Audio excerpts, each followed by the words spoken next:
Hi, this is Lindsay Sullivan, back live at Bone and Joint Institute, continuing our physician series of our Facebook Lives.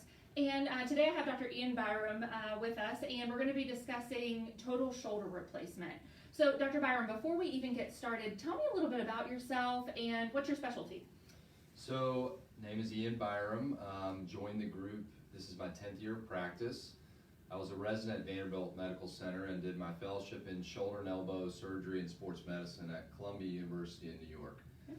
So my subspecialty is just that, shoulder and elbow reconstruction as well as sports medicine, which does involve some other joints as well.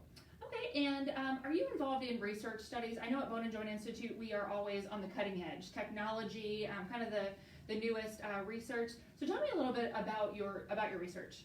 So I do chair our Research and Outcomes Committee here at the Bone and Joint Institute, and we do make an emphasis here to follow our patients, and that's primarily how I do research. It's clinical research. Okay. So that means that for my patients, especially to get shoulder replacements, we have them fill out surveys about their pain and function, and then after surgery we have them fill out the same surveys, and then we can follow these patients longitudinally and then group them together with other large databases so that we can basically learn what the best methods are for shoulder replacement. So that's been a big emphasis of mine lately, and we had a recent project get published and looking at basically stem length and how that can affect your shoulder replacement. So. Okay, excellent. And you recently had a book chapter done too on total shoulder, is that correct? So yeah, we were honored to contribute to a book that was out of New York, and we were specifically looking at how to deal with issues related to rotator cuff problems after shoulder replacement. So that's been a particular clinical interest of mine. Excellent. And tell me a little bit about your work with the American Shoulder and Elbow Surgeons Foundation. So I recently joined the board of the Shoulder and Elbow Surgeon Foundation, and our goal is to essentially raise awareness for shoulder and elbow surgery in order to raise funding for education and research. And that has been an exciting thing. We're actually having events in 10 different cities across the country this year. We hosted one in Nashville last year, and Lindsay was very helpful in that too. And actually the Bone and Joint Institute really showed up in force, all of our therapists, which was great. This year's is in Knoxville, but we'll get it back here soon enough. Okay, perfect. We'll hold you to that. So today we're talking about shoulder replacement, but kind of let's take a step back. And when you have a shoulder replacement, that means you would have had arthritis in the shoulder. Is that correct? So that's the most common reason for shoulder replacement. Okay. Indications have expanded to bad fractures, sometimes failed rotator cuff repairs, but the primary indication is is arthritis for shoulder replacement. And arthritis is when the cartilage that normally lines the ball in the socket wears away. So instead of a smooth gliding joint, you have bone on bone, and it's two irregular surfaces. And so I know we are going to talk about shoulder replacement, but conservatively, what do you try first? So that is generally our goal. We want to maximize what you have initially without surgery. So physical therapy can help regain mobility, medicines that can help with inflammation, sometimes injections of either a steroid for inflammation, or there is a growing field of regenerative medicine, but unfortunately it's just not the panacea, and it's not a solution for many of our patients, because once the cartilage is gone, it's gone. And so many of those treatments are really aimed at maintaining what you have as opposed to making it come back. And so once you've tried those, when does surgery become an option? So I say this multiple times a day. People ask, well, when do I have to get my shoulder replaced? And my answer is when you're miserable and nothing else is working and you can no longer function at the level that you'd like. That's when we start talking about surgery. Okay. And so now that we are talking about surgery, so I know there's a few different types of shoulder replacement. Can you briefly describe those? And then also, because we are kind of cutting edge, just the technology that you use in surgery. Yes, so a standard or historically regular anatomic replacement is when we take the arthritic ball and replace it with a metallic ball, and then we take the arthritic socket and put a plastic lining on the socket. Okay. A reverse replacement is where we reverse the alignment of these parts. So we actually put the ball on the socket side and turn the stem part into the cup.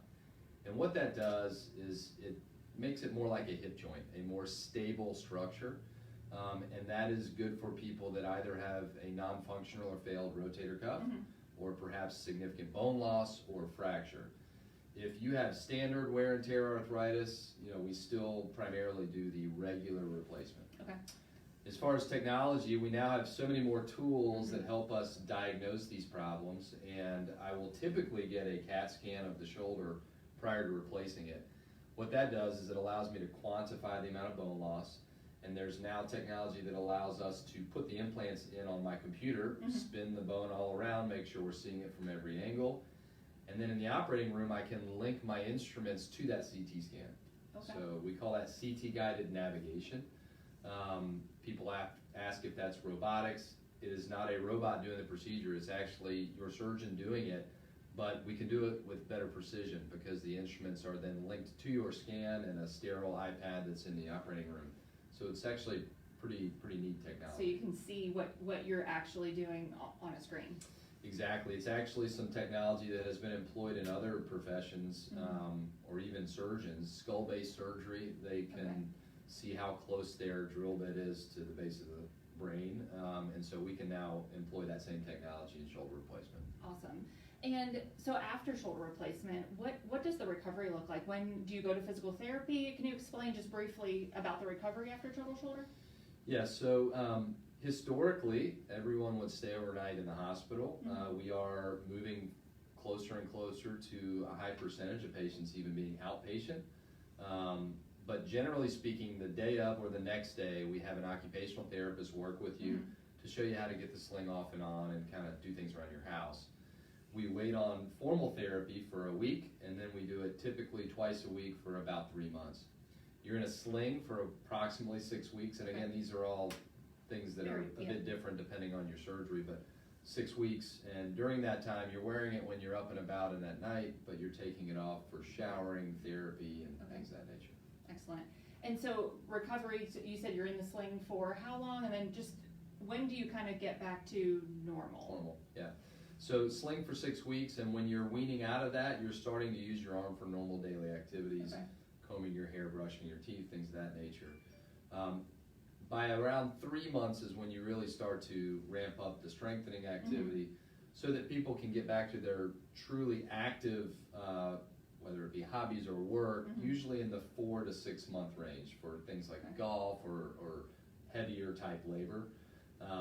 That being said, people will see subtle improvements up to even 9 months out. And there's been research that shows us that your motion can continue to improve. So even though you finish formal therapy, we ask you to continue with home exercises because we want to, of course, maximize the procedure. Absolutely.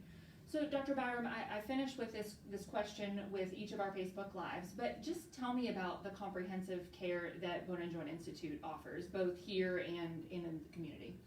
So very blessed to be a part of this institution because we can really take it, as they say, from nuts to bolts. I mean, when you come in, we can evaluate you, obtain your x-rays here, make an assessment of your shoulder.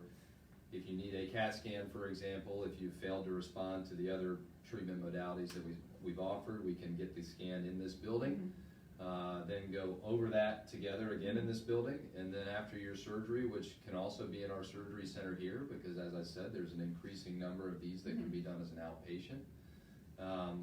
We can then coordinate your therapy here or at one of our satellite locations, which are positioned around Middle Tennessee.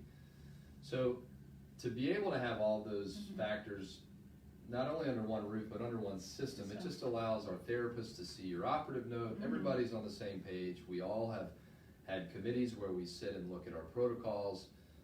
Dave Kempfert, the head of our therapy, has really worked hard to make sure we're all on the same page, and all of our therapists are. So again, it's multifaceted. The surgery, my working on your shoulder for an hour and a half is one small part of your overall recovery process.